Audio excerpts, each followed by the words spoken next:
जय जगन्नाथ सांग मैंने मु रश्मि ओडिया किचन को आपण मानक बहुत बहुत स्वागत। आज चलतु बनैबा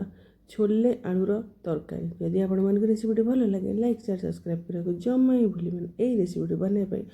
मुझे 100 ग्राम छोला को घंटाए आगुरी पानी में भिजे रखी एबे प्रेसर दबा तादरे टिके डालचीनी दबा आ स्टार फूल टिके दबा आ हलदी टिके आ लुण टिके देखंतु दे गैस फ्लेम को अभी ऑन कली आ प्रेसर को दुईटी सीटी हवा पर्यंत आपण छाड़ीदेवे। देखंतु एबे मसला पाई नबा पियाज टमाटर रसुण आउ अदा आउ जीरा टिके देई देखंतु एबे मसला को देदेबा ग्राइंडर जार एबे हल्का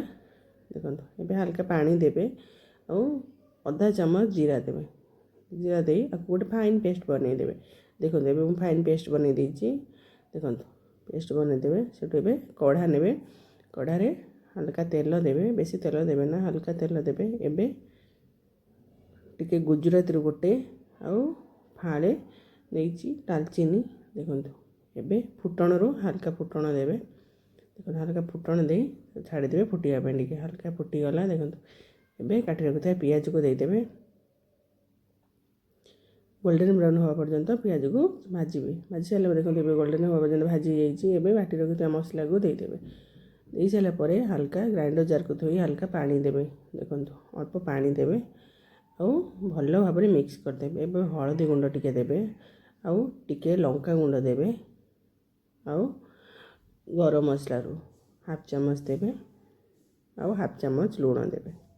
आपण क्वांटिटी ने लुणटा देबे क्वांटिटी अनुसार आपण जदि अधिका देबे अधिका लुण देबे जदि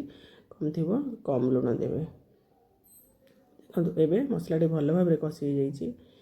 एबे देखंतु छोले को सीझे रखी देखो भल भाव में सीझी जाइए एबे देदेबा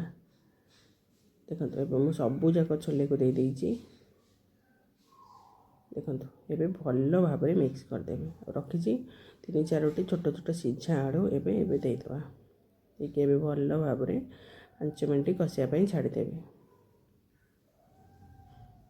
देखंतु भल भाव में कषि जाइछि एबे आपण ग्रेवी अनुसार पानी देबे देखंतु एबे पानी दे देली देखंतु कितने सुंदर भाव तरकारी देखंतु कितने सुंदर भाव तरकारी आपको रुटी आ परोटा पूरी सहित आपण मैंने खाइपे भात सहित भी खाइपे बहुत टेस्टी लगे थोड़े ट्राई करूँ जदि मो रेसिपी आपण मानक भल लगे लाइक शेयर सब्सक्राइब कर जमा ही भूल मैंने